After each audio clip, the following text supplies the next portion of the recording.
स्थापितं येन भूतले स्वयं रूपकदामयं ददाति स्वपदान्तिकं। नमो विष्णुपादाय कृष्णपृष्ठाय भूतले श्रीमते भक्तिवेदान्तस्वामीति नामिने। नमस्ते सरस्वतीदेवे गौरवाणी प्रचारिणे निर्विशेषशून्यवादी पाश्चात्यदेशतारिणे। वाञ्छाकल्पतरुभ्यश्च कृपासिन्धुभ्यः च पतितनां पावनेभ्यो वैष्णवेभ्यो नमो नमः। श्री कृष्ण चैतन्य प्रभु नित्यानंद श्री अद्वैत गदाधर शिवासादि गौरभक्तवृंद। हरे कृष्ण कृष्ण कृष्ण हरे हरे, हरे राम राम राम हरे हरे। सो आज हम श्रीमद्भागवतम पहला स्कंद पहला अध्याय का शीर्षक है मुनियों की जिज्ञासा। श्लोक संख्या 6 से चला। ऋषयाऊचुः त्वया खलु पुराणानि सेतिहासानि चानघा आख्यातानि अपि अधीतानि धर्मशास्त्राणि यानिता। ऋषयाऊचुः त्वया खलु पुराणानि सेतिहासानि चानघा आख्यातानि अपि अधीतानि धर्मशास्त्राणि यानिता। ऋषयाऊचुः त्वया खलु पुराणानि सेतिहासानि चानघा आख्यातानि अपि अधीतानि धर्मशास्त्राणि यानिता। तो श्लोक में हम देखते हैं इन सीरीज ऑफ श्लोकों में यह सिद्धांत को स्थापित किया जा रहा है कि जो श्रीमद् भागवतम का जो प्रतिनिधित्व करते हैं या श्रीमद् भागवतम में जो प्रवचन कर रहे हैं, क्या उनकी योग्यताएं होनी चाहिए। और ऋषिगण अपने व्यवहार से यह सिखाना चाह रहे हैं यहाँ पे कि कैसे हमें श्रीमद् भागवतम के जो प्रवक्ता हैं उनसे हमें कैसे सुनना चाहिए, उनके प्रति कैसा आदर भाव होना चाहिए। तो इसलिए यहाँ पे जो सबसे पहले तो सुखदेव गोस्वामी ने श्रीमद् भागवतम का प्रवचन परीक्षित महाराज को किया, और अभी उन्हीं के प्रवचन में थे सूत गोस्वामी। तो सूत गोस्वामी जो हैं उनका गुणगान यहाँ पे इन श्लोकों में हमें सुनने को मिलता है। अलग अलग प्रकार से उनके गुण बताए जा रहे हैं और ऋषिगण उन गुणों को अपने हृदय उनका गुणगान कर रहे हैं और इस प्रकार से जो है अपने हृदय को संतुष्ट कर रहे हैं। श्रीमद् भागवतम जो है उसमें भगवान और भक्तों का गुणगान है और कुछ नहीं है इसमें। अगर हम इसको स्कॉलर तरीके से पढ़ेंगे तो फिर तो बहुत सारी चीज़ों में घुस जाएंगे, लेकिन जो मेन इसका उद्देश्य है श्रीमद् भागवतम का वह है गुणगान करना भक्तों का, भक्तों की निंदा नहीं करना। तो यह सिद्धांत बहुत अच्छे तरीके से हमें सीखने को यहाँ पे मिल रहा है इन श्लोकों में। तो पहला अध्याय पूरा ही एक प्रकार से how to develop respect for the speaker of Srimad Bhagavatam, यह जो ऋषिगण हैं हमें सिखा रहे हैं अपने प्रवचन से। क्योंकि व्यासदेव जी जो हैं असंतुष्ट थे, उन्होंने सारे शास्त्रों की व्याख्याएं कर दी, सब शास्त्र लिख दिए, लेकिन फिर भी उनका हृदय जो है संतुष्ट नहीं हुआ। तो उनके जो गुरु नारद मुनि ने उनको बोला कि अभी आप श्रीमद् भागवतम जो है उसको लिखिए।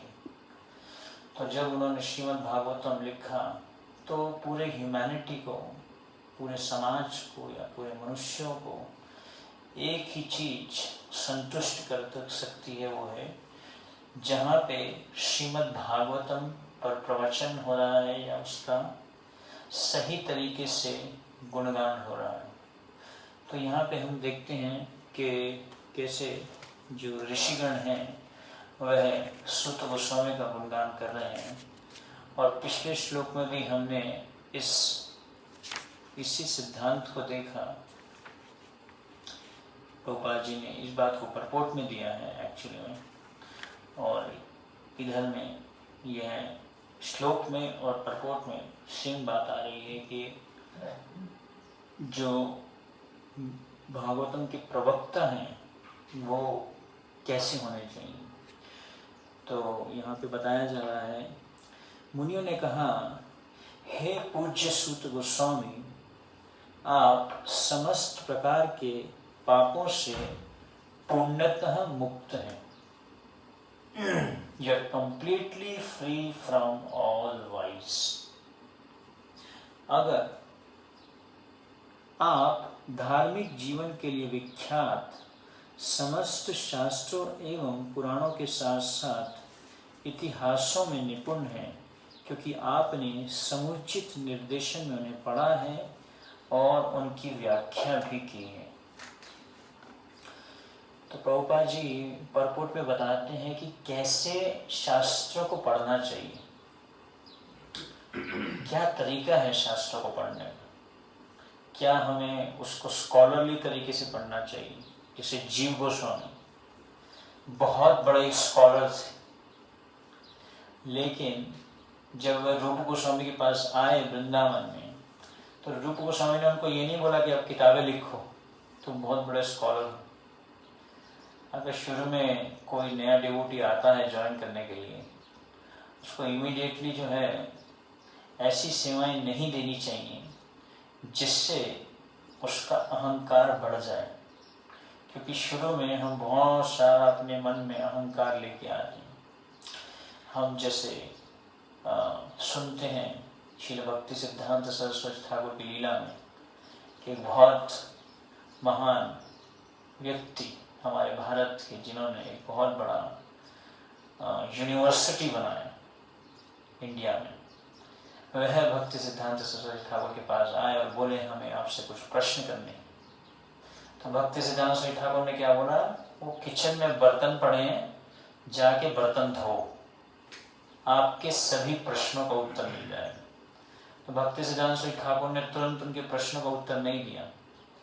कभी कभी हम YouTube चैनल पे देखते हैं कि बहुत सारे प्रवचन नए नए लोगों प्रश्न करते हैं, नए लोग, बिल्कुल सही नहीं है ये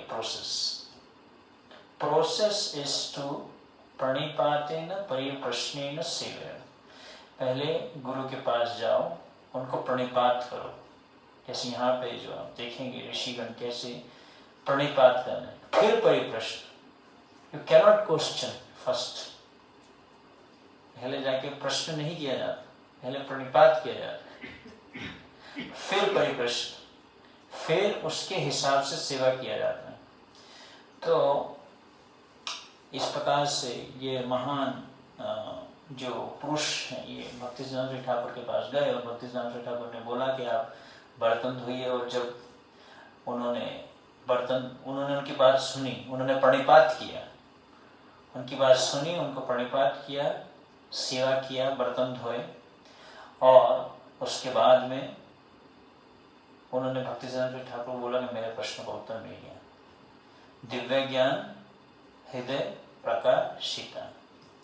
तो दिव्य ज्ञान अगर एक आध्यात्मिक गुरु की हम सही तरीके से उनके दिए गए वचनों का पालन करते हैं तो हमें वह शास्त्रों का साक्षात्कार प्रदान करते हैं। तो इसलिए हम देखते हैं कि जब जीव गोस्वामी महान स्कॉलर भारत में रूप गोस्वामी के पास आए तो उन्होंने उनको एकदम से टॉप पोस्ट नहीं दे दी कि चलो अभी तुम यहाँ कुर्सी पे बैठो और ये जो है सेवाएं करो।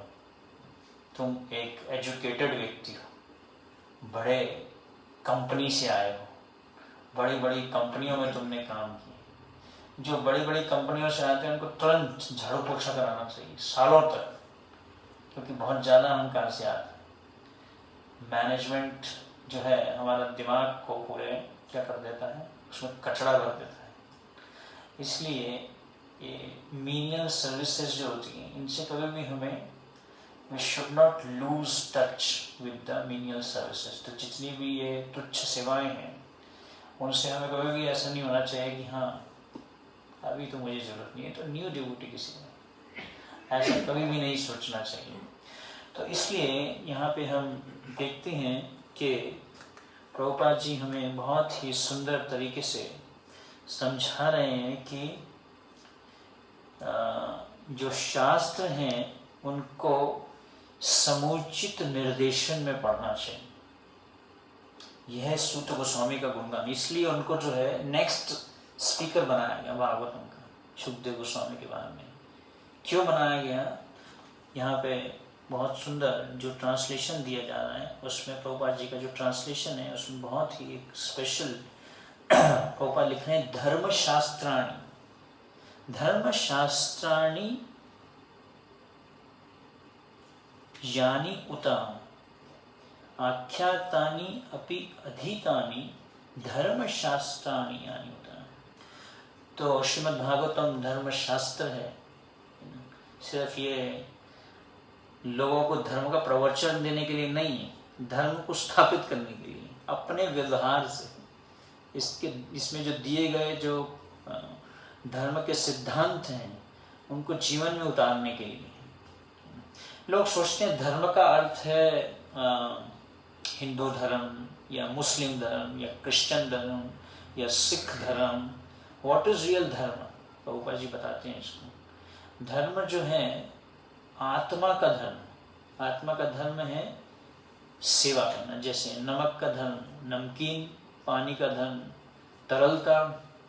तो इसी प्रकार से जो आत्मा का धर्म है वो क्या है, कैसे जो है वह सेवा करे। तो धर्मशास्त्राणि यानी होता है। तो इसका मीनिंग जो प्रभुपाद जी बता रहे हैं धर्मशास्त्राणि, तो उसमें बता रहे हैं प्रगतिशील जीवन के लिए सही निर्देश देने वाले शास्त्र, scriptures giving right directions to the progressive life. तो ये धर्मशास्त्र हैं जो हमारे जीवन में जो है हमें सही निर्देशन दे रहे हैं। तो यहाँ पे सूत गोस्वामी के बारे में बताया गया है, अलग अलग उनके गुण बताए जाने। तो पहला एक ये बताया जा रहा है कि आप जो हैं हर प्रकार के पापों से मुक्त हैं। आपके अंदर में किसी भी कोई पाप आपको छू ही नहीं सकता। आप पूरे तरीके से पापों से मुक्त हैं। ये भागवतम प्रवक्ता की योग्यता, पहली योग्यता बताई जा रही है। तो प्रभुपाद जी परपोर्ट में बताते हैं कि अ गोस्वामी और the bonafide representative of Shri Vasudev must be free from all kinds of vice. Goswami या श्री व्यासदेव के प्रामाणिक प्रतिनिधि को समस्त पापों से मुक्त होना चाहिए।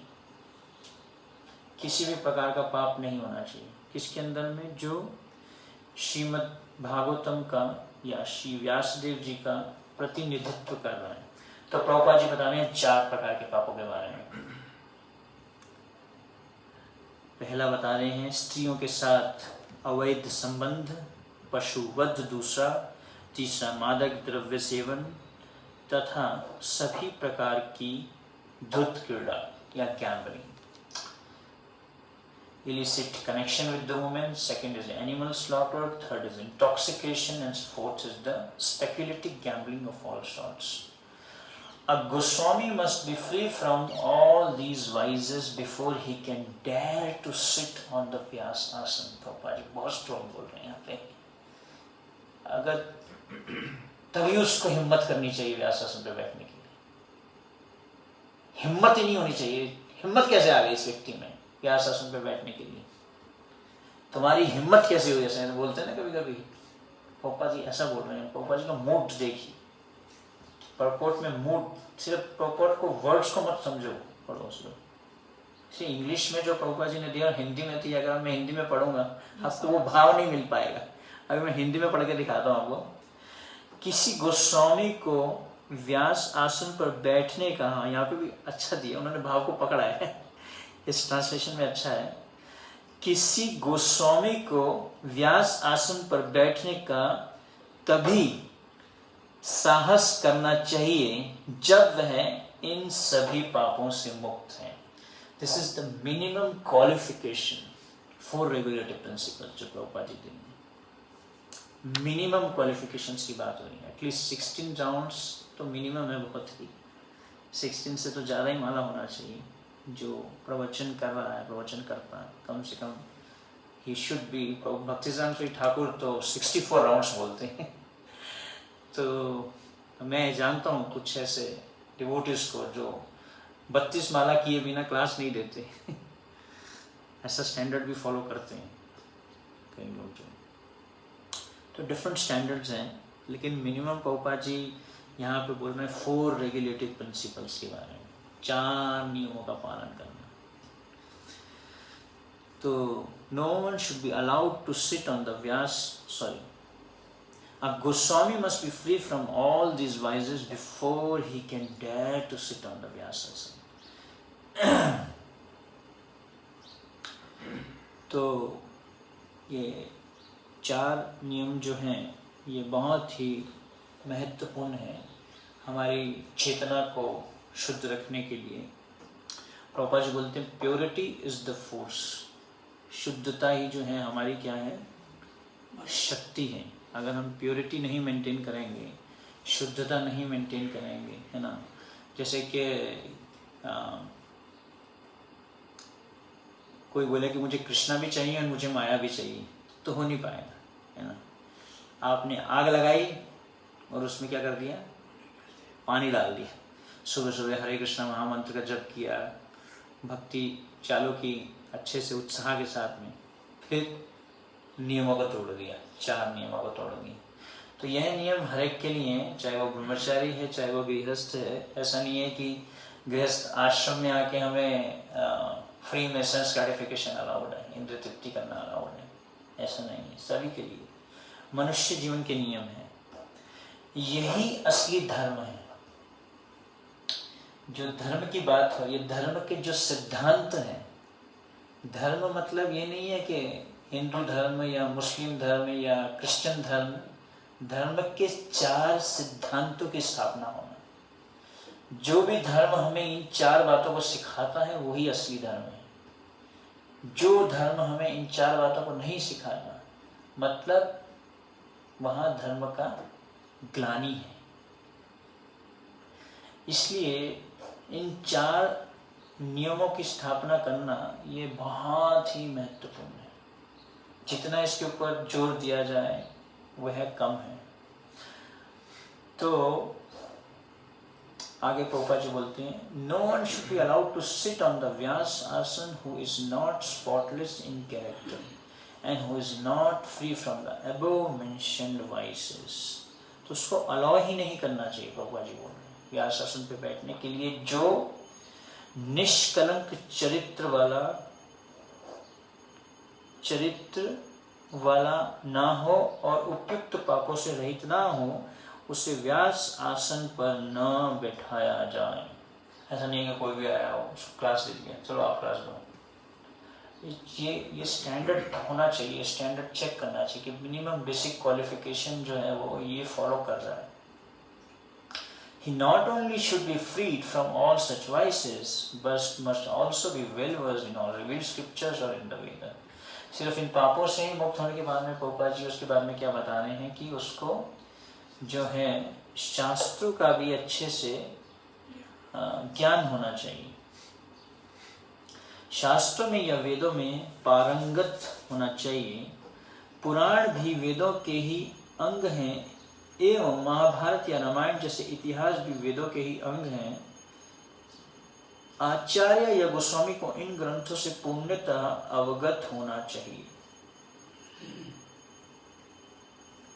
उनको पढ़ने की अपेक्षा, अभी प्रभुपाद जी आगे जो इस परपोर्ट का जो मेन जो क्रक्स है वो क्या बता रहे हैं, to hear and explain them is more important than reading them.